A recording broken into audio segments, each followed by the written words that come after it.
Hey guys, it's Robin, our Silent Crafts, and welcome to my craft room. This is my Whip It Wednesday video where I'm going to show you whatever I've been working on in the craft room. I found that I don't have as much time for sewing lately as I normally do, but I did get to work on the boys' little memory games. I have them all stitched and flipped, so the only thing left now to do is to give them a good press and then stitch all the way around the edges so that they're all done. So that's 30 for one boy and 30 for the other. Actually, when I think about it as one project. And I feel like, well, I didn't finish that one project. But I stitched 60 items together. And each of them are 3 pieces. So that's, what, 180 pieces that I had to cut out. And then once again, 60 of them that I had to flip. And I had to cut all 4 corners of them. So it did take a bit of time this weekend to get to this point. Hopefully I should finish them up this week. And then I just need to make little bags for them to go ahead and store them. I think I'm going to do a drawstring bag with a little vinyl window so that they can see what's inside it. You've already seen the only other sewing that I did. I have my little batik pouch that I showed you guys last week. Everything, of course, is finished. You saw that. It's got that nice, fun, the color of the batik that goes with the purples and the pinks. I really like how that does that. And everything else, it's been one of those weeks where you just kind of grab a few minutes when you can. And a lot of times when it's just a few minutes here and there, I tend to pick up the knitting because it's easy to pick up knitting and spend 10 minutes on it and put it back down than it is to get into the sewing room. Because I'm sure a lot of you guys will agree, once you start picking up a project and sewing on it, then you tend to get a little lost in time and don't want to stop. And for times like that, when I do have the time to sew or I don't have a lot of knitting to do, that's when I like to either sort my scraps and get them all pressed and cut and organized, or I like to do those calculator strips where I just stitch my fabric on so that when I do have time to sit down for a long-term project, I'll have that little bit of stuff done over the time. But I haven't even had a little bit of time because I know myself that if I get into the craft room with that sewing machine, I'm just not going to stop. I finished another dishcloth. I really need to make some type of a guide so that I can know exactly where it's, so when I put it out that I can make it square. Because, I mean, it's not bad. I seem to struggle with the corners and getting those squares. Plus, I think sometimes it's just the stripes going on the diagonal like that that kind of throw my eye off a little. So the dishcloth is done. I haven't started a new one because I just finished that one this morning. I finished the last of the crocheted loveys. This one is going to be the one with the little snowflake on it. So now I can sit down and start weaving in the ends, which is not going to be fun because weaving in some of the ends aren't too bad. But weaving in the chenille ones and stuff, that tends to get a little bit more complicated. Plus you want to try to stay within your color. So it's not too bad with the white and silver. There's plenty of places to do it. But sometimes you just have just a little bit that you can work through. And I can bring the purple down a little and try to go around that way. It's easy to do. It's just a pain in the butt. I've gotten the raindrop shawl down to, oh, the color looks really nice on it today. I've got it down to the point where it's just knit one row and purl the other with some decreases and such. There is no more of the fun pattern. All of that is done. I calculated that there's going to be about 69 rows of just the straight knitting and purling. So I did get quite a bit done this week. I just always show you the wrong side because it's backwards. So this is the right side. So there's the V. I don't normally show you that, but this is the V that's going to go down the center of my friend's back. So it's going to be that triangle shawl that's going to go across the shoulders, and it drops down her back to the point like this. It's definitely going to be, it's going to look really small when I show you as it's finished. I'm doing the knitting and she's doing the blocking because I don't have blocking mats or anything like that or space. Plus I have the cats that get into everything. And when you block a hand knit item, you tend to give it a bath first, a little soak in something. So she can soak it in something that smells good for her and not something that I would use. And then she can give it a nice block. And it's probably, I would imagine it's going to double in size when she blocks it. because there is a decent amount of stretch as you could see, that this shawl is going to stretch out into. Let's go back to the side I like.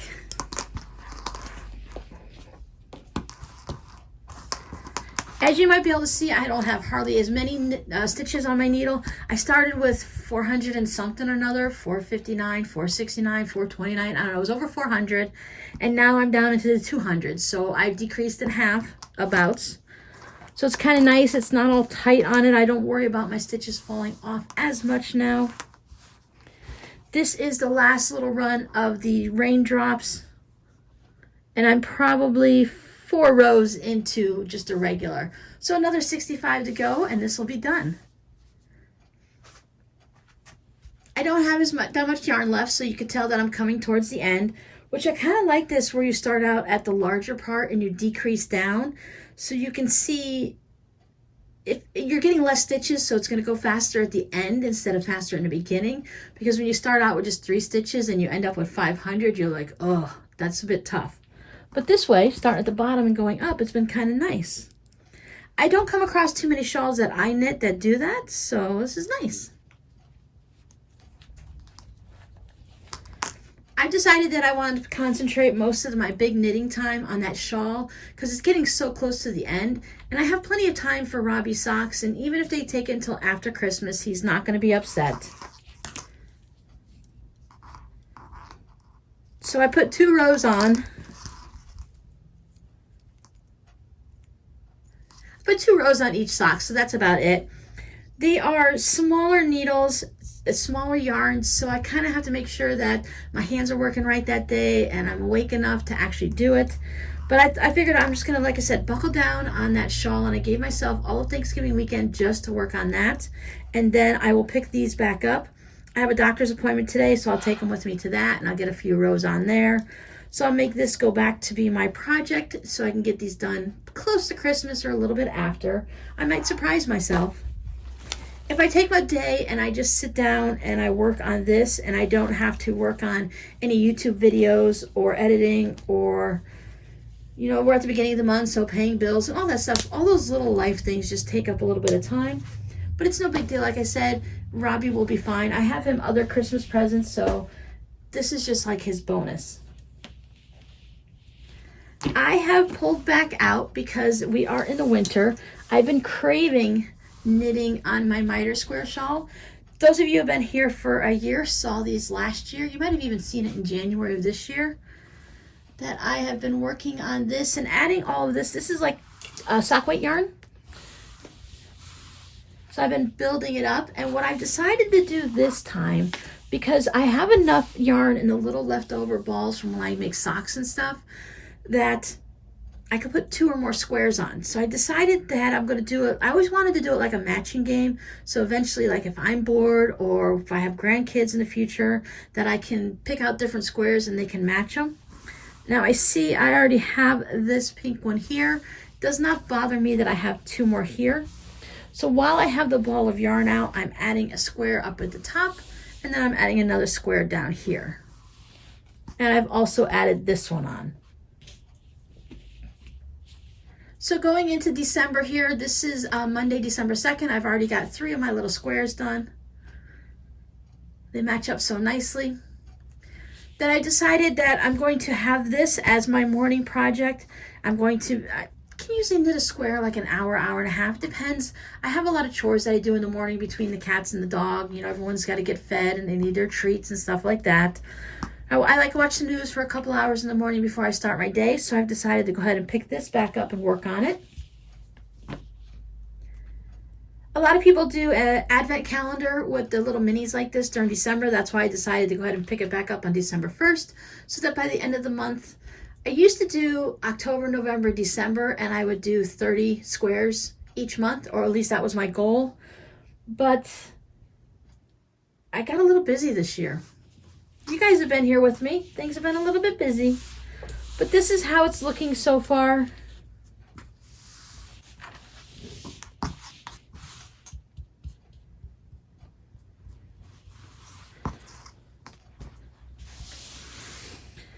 I've basically been working on a 13 by 13 square, except for this little little leg coming off to the side. You can add on to these on any of the sides you want. You can make them go this way. I can add on to it coming up this way to make it taller. These are all 2-inch squares. So if it's, let's say 13 by 13, it's 26 inches by 26 inches. So it's not even quite big enough for a baby blanket, but maybe a little snuggly in the car. This is going to be for me, and eventually when I get it to the size I want, I'm going to get a light gray border and go ahead and knit a border all the way around it. Or if by then, if I've gotten too tired of the knitting, I will go ahead and crochet it. That's the best thing about being a multi-talented yarn person, multi-craftal, that you can go ahead and mix and match them. That doesn't bother me. Some of these, when you're doing sock weight yarn, some of them are thicker and some of them are thinner. So I do have some like bubbly areas where it's, as you can see, like it gets a little wavy and puckery along here. And that's okay. It does not bother me at all. And this doesn't bother me either. This is the back of it. I still have all these ends. Now, all these ends are they're not woven in. I have been knitting them into the project as I go. I've been holding the one color and the next color together and knitting them together. It does give me, let's see, like I held this purple and this red together, so I did get these little accent strips there. That does not bother me at all. Even, where was I looking at one this morning? Like even when it has these little blurps on a solid, I don't mind. It's just going to add to all the color. There's so much color and craziness. If I were doing this in a checkerboard and I wanted to make sure everything was perfect, you know, if I was doing like black and white or gray and white, red and white, whatever, you're going to see the color stick through. But seeing this green blurb here from this right there, it doesn't bother me at all. And that way, I don't have to weave in a gajillion ends because every square has 2 ends. So if this is 13 by 13, that's what, 12 by 12, 12 times 12 is 144. That's 288 ends plus the extra that I'm not mathematizing. That's a lot of ends.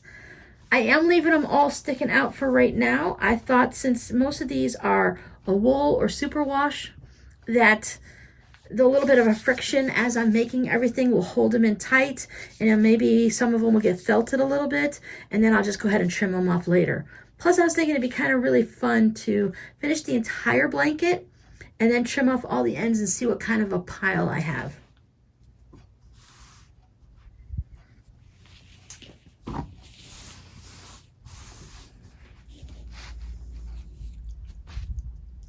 Hey guys, this is Future Tuesday Robin. As I was getting ready to edit this video, I realized that I forgot to show you the Christmas cards that came in. And I'm not going to bother you with all the cards that come in. I just wanted to show you these two because they had something special with them. This one's actually a Thanksgiving card. But what was inside was this beautiful fabric postcard. It's got my favorite butterflies. And then she has more butterflies. And then there's just specialty stitches. This is couched yarn. I could feel that. Quilt with love with the hashtag. There's some sequins in here. There's just a whole bunch of little fun things to look at. And the more you look at it, the more you find, which is what makes little art cards like this really fun. So I wanted to show you guys, like right now, I'm noticing that this isn't one piece of fabric, that it is pieced in sort of a corner log cabin where pieces are just added on here and there. These are horseshoes. So that's really pretty. Thank you so much.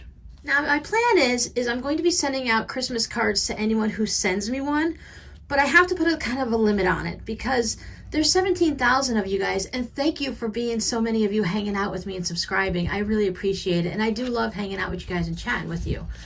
But if I were to mail 17,000 Christmas cards, that would be crazy. Let's face it, I wouldn't receive 17,000. But I purchased a certain amount of stamps that I knew could fit into my budget, and I had Christmas cards that I purchased on sale last year. So anyone who sends me a card, I'm going to send a card in return until I run out of stamps or cards or time. Because, I mean, if you want me to send you a Christmas card if something arrives on December 28th, I'm more than willing to do it if that's what you'd like. I do have some, I believe, that are more wintry than Christmas, so that would be fine. I've always loved this saying, Dear Santa, define good. But the reason I'm showing you this card is inside there's these, I'm gonna guess that they're wired earrings. I don't wear earrings. I haven't worn them since I was a young kid.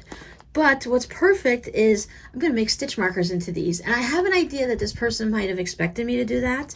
Dear Santa, I can explain, a candy cane and the sleigh with a little heart. You see the little heart in there? So those are really cute. So wait, that's not a Santa sleigh. Hold on. Every now and then I just get, my brain will clear up and I'll realize that that's not a sleigh. That's Virginia. I don't look at the outline of the states very often, and of course there's certain ones that are very memorable. So when I first opened the card and I read it and I looked at it, I thought, oh, that's gotta be Santa's sleigh because it comes with the Santa Claus stuff, right? The Christmas. But when I'm just talking to you now, I realize that's not a sleigh. That is obviously the shape of Virginia, because that's one of the states I do recognize. So thank you so much. I don't know what you had planned for these, or if you were just sending them to me because they were fun, but I'm definitely going to be turning these into knitting stitch markers. All right, sorry for the interruption. Back to the show. Normally, this is where I pop in and I say, this is all that I've worked on this week. And then I'm always thinking, there's got to be something else I worked on. I feel like I've been busier the last few weeks than I've been showing you guys, but then I realized I've been doing super secret Christmas crafting. I have been working on some projects behind the scenes that they're gifts for Christmas, and I know a couple of the people watch it. I'm not sure who does and who doesn't, but when I send out gifts to them for Christmas, I want them to be a surprise, unless it's something we've already talked about and they know they're getting. But I do have a few surprises for a few people on my Christmas list, and that is what I've been working on, and I haven't been able to show you guys. So when I think, I know I've been busy this week, and then I bring out 4 projects and I'm like, huh. But I'll be able to show you guys as long as I remember to take pictures or video, and then I'll show you guys after Christmas, after I know that everyone has gotten their gifts. I'm not worried about my kids because like Robbie knows he's getting socks and he doesn't really watch my YouTube channel. Occasionally he will be the proud son and say, hey, look what my mama's got. And they may look at one of my, pick up a video somewhere here or there, but I know they're not watching it for very long. He just likes the fact that I say his name, Robbie, Robbie, Robbie, on my YouTube channel, because now that makes him famous, right? So that's it for me this week. I have got my Christmas cards half done. I have addressed them and put my return address on them. A little note for next year, I am going to buy a return address stamp because that is just crazy. I could print them out. My daughter's like, print them out on the computer, print out the labels, but then it's quicker to write them out by hand than to sit there and figure out the program and get it all printed and have stickers and all that. So I just write it out by hand. But I would like to get a return address stamp for next year because that's a lot of return addresses on top of the addresses already. So all I got left now to do is just put a little note inside, sign my name, and then I just need my little tuck-ins to go into my Christmas cards. Have you mailed out your Christmas cards yet? I know the ones in the US are going to be fine. They're going to make it in time for Christmas. I am a little concerned about the international ones, but I have a feeling that they're used to getting mail late from the US anyways, because we don't always realize how long it's going to take to get some places. Now, sometimes I ship to Canada and it's just there in a few days, but then I might be shipping over, you know, if I'm going over to England, I might get it in a few days, and Australia could take a couple weeks, but then Denmark, Netherlands, you never know. Sometimes things show up. I can mail out 2 things to people that live in the same country, and one of them will get there within a week and the other one takes 4 weeks. You never know with the postal system, and it has nothing to do with, I'm not complaining about the international because the same thing happens here in the US. It's just one of those generalized things with the postal system. You just never know when things are going to get delivered. That's it for me this week. I hope you guys are doing well, and I hope you're getting your house decorated and your trees are going to be going up soon. My house is exploded in Christmas. I have my little tree up and decorated. I have it protected from the cats, which reminds me, someone asked me how I keep my cats out of the tree. I have a small 3.5, 4-foot tree. I put it up on a wooden TV tray to keep it up off the ground and stuff. And as soon as I put it up, before I put lights on it or anything, all 3 cats were already up there laying on the table, sniffing at the tree and chewing on it. So I put it away for a few days until I could figure out what to do. Then what I realized is I wrapped some empty boxes and put it all around the tree so they didn't have the table to jump onto. So it's been up for a couple days now and they haven't touched it. So hopefully it's gonna last the season. I'm always careful that if I have a tree in an area that the cats can get to and not locked away in my craft room, that none of the ornaments, the only thing I worry about is the hangers. Most of mine are hung by ribbons or embroidery floss, so I do worry about the cats eating those because I have cats that like to chew on string. But everything else, the ornaments are all non-breakable. I like to buy the polymer clay ones. They have them at the Dollar Tree a lot where you buy a whole big sheet and it's got like 5 or 6 ornaments on it. I do like to purchase those for what I'm calling the cat tree lately. That way it's nice and safe and not for them. If they knock them down, it's not going to break and it's not really something they're going to chew on. For real now, that's it guys, and I'll talk to you later. Bye!